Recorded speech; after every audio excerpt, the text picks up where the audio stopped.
لما يبعت لي الجيش ويروح يهدم سور دير هقول له لا،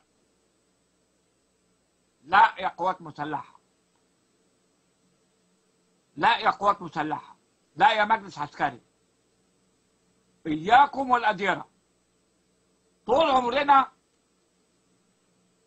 بنبني أديرة ونتوسع فيها في الصحراء، ومفيش قانون يقول الصحراء ليها تراخيص أو ليها إجراءات أو منظمة قانونا.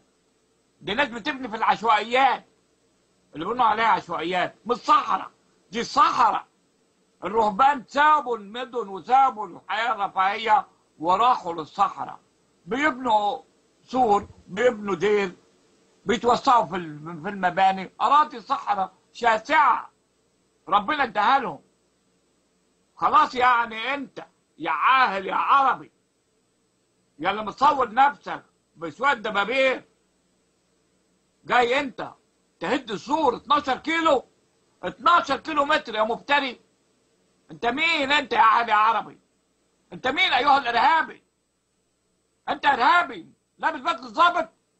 أنت جايين من السعودية يا عربي، أنت محتل بلدي مصر، أنت راجل أجنبي عني، أنت مش مصري، أنت مش مصري يا عاهل يا عربي.